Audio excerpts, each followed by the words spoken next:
Hi everybody, it's John here. Welcome to the Man Cave, live at the Man Cave tonight for testimony time. And I'm here because I just want to share my testimony with you and how I came to know Jesus. I've been a Christian now for 19 years, and it's been a cool time. But I just want to share how I got there, you know. So we'll start from day one. Born October 21st, 1976. In Watford, in North London, and lived there till I was about 1985.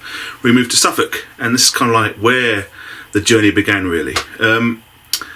As far as my family life goes, it was kind of like a standard upbringing. You know, we lived 3 up, 2 down. You know, had a sister, still have a sister actually. But I'd say my life was pretty normal. You know, pretty standard, no arguments, no. You know, food on the table, standard good family life, both parents working and stuff, and it was all good. Anyway, so we moved to Suffolk, we moved to the middle of nowhere in a farmhouse. My parents did B&B and stuff, and yeah, I was just thrown into country life. And my parents used to send me and my sister off to Sunday school every Sunday. They weren't Christians themselves, they didn't go to church, but they sent us off every Sunday. I guess that's what you do. You know, or what they did, or what I would have done, but that's what they did, you know, and, you know, involved in stories, and, you know, heard all the Bible stories and stuff like that, made friends and stuff, but it didn't really have any kind of like impact on my life, I don't think, at that point. And so, yeah, we did that for many years, and then obviously school happens and things like that, you know, go to primary school and high school, Sunday school is out the window and stuff, really. As you get slightly older, I think you kind of like sometimes it's easy to sometimes drift away from those sort of things, but I'm sure it probably left like a lasting memory in there somewhere. So high school, did the high school thing, you know, had girlfriends, went drinking, probably at too young an age, like probably most young people today, and yeah, just had a normal, pretty average standard life, really, I'd say, for a young person, a young adult. And then I went to college, and when I was at college, doing media studies, in fact, that I met this friend called Esther Gibbons, and it was there that a new social group started for me. And Esther, unknown to me, was a Christian, and so were her family, but they also lived in Framingham, but we never socialised before college, and I ended up spending a lot of my time around their house. You know, it was the sort of house that was an open house. They were a very loving family. They always had loads of people staying with them. They were always really friendly. And so I spent a lot of my time around there. And they were Christians. I didn't know that really, but they were. And it was just a great place to be, you know, and I was welcomed, and yeah, they're great friends. Anyway, so they were involved in a Christian arts festival called Greenbelt. And they still are, and they have been for years and years and years and years. And they used to take me along. They'd take me along, invite me to come, and I go, yeah, great. By this point, I was in my teens, you know, so I'm drinking, I'm smoking weed, and so I would take, from me to Greenbelt, I would take a crate of Stella, an 8 for weed, and cigarettes, and papers, and just go and chill out, really, and just listen to music, smoke, and drink, and just hang out with my friends. It never had any impact on me at all, but it was being around those sorts of people. But and through that time, I got involved in hip hop, and I met some other people that were Christians. I didn't know that. It's funny, and they kind of like, I just spent loads of time with them. Ended up going to like clubbing and stuff, and like going to break dancing events. I wasn't doing any break dancing myself, obviously, but you know, just being part of the crew and like involved with the promotion, and that's where my design stuff started. And yeah, just being at these things and just like meeting loads of people and just like living that life, you know, of what I thought was quite just an average life of a young adult, you know, just goes out, has a drink. I wasn't involved in sleeping around, that sort of thing. I wasn't that sort of person. I wasn't into that, you know, but just like, I was single at the time, but just going out having some fun with my friends. There was one guy there called Carl, and he was an MC type thing, or a lyricist, a rapper. And I don't know, I just got friends with him, we just hang out with him, and some other guys as well that were DJs and things. And he just like, I don't know, he's become one of my friends. He's a Christian and stuff. I didn't know that at the time. And but also during this time, I lived on an ostrich in a converted barn on an ostrich farm with a carp lake. Some people might think that's heaven, and it probably was for me at the time, because I was also on benefits, and it had all this lovely surrounding. I was able to go fishing, hang out with the ostriches, and random things like that. So that was part of that life then. I was a bit of a smoker, and the people I lived with were like also record producer type things. They were like making trip hop, and I got to tour with them a few times as a roadie and things. So it was really cool. So it's quite an exciting life, I guess. But it also, the stuff that I was involved in and doing wasn't the best stuff, you know, smoking and drinking and smoking marijuana, and, you know, just having parties and just being generally quite reckless. During that time, I ended up going to London because I'd picked one of them up, and I had some drugs on me, and I drove to London, got stopped at a checkpoint, and I got arrested because I had weed on me and stuff. I said I didn't have any first of all, but then I had to own up because they were also going to, they scared me, I guess. So I owned up. They took me off to the city police station, did my photograph, my DNA sample, and my fingerprints, and that was quite a shock. That was quite scary for me, and ever since that point I became quite paranoid. But obviously that's in the past now. So that's kind of like the sort of stuff I was getting into and stuff like that.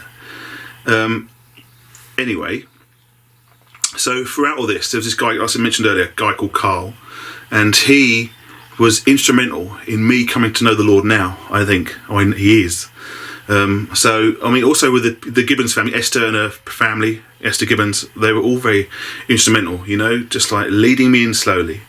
So Carl invited me to church one Sunday. He rang me up. Actually, let's rewind a little bit.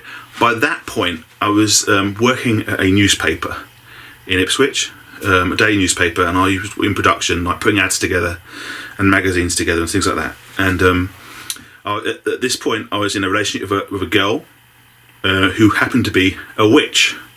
Not a little witch like she was horrible, but she had a spell book, and but I was quite naive to that. I ignored it really. I didn't really take much notice of that side of her life. You know, we had a place together, we had a cat, we both worked in the same building, and that's as far as it went. But one Sunday morning it was, my friend Carl rang me up and said, "Do you want to come to church today?" And I said, "Do you know, I've got nothing else to do. So, all right, come on then." So he picked me up, and he took me to a church in Kesgrave called Kesgrave Family Christian Fellowship, I think it was. And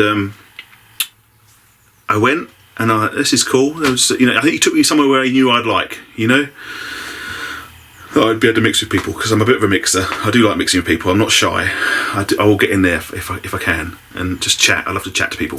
And he took me there, and it was cool, great, enjoyed it.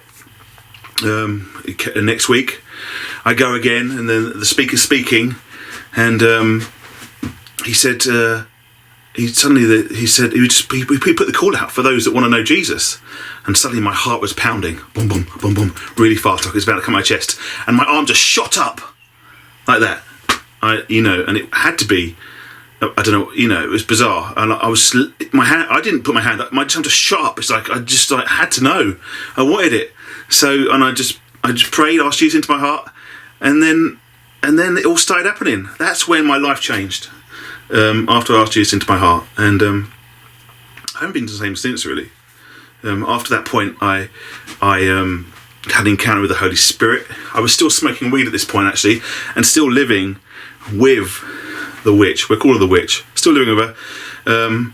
Just trying to live my life, this new life that I'd gained, I'd like to say that I wasn't even, it's a funny thing, I wasn't even searching, I wasn't even looking, but there was this thing that occurred to me in my heart, before it happened, that there must be more to life than this.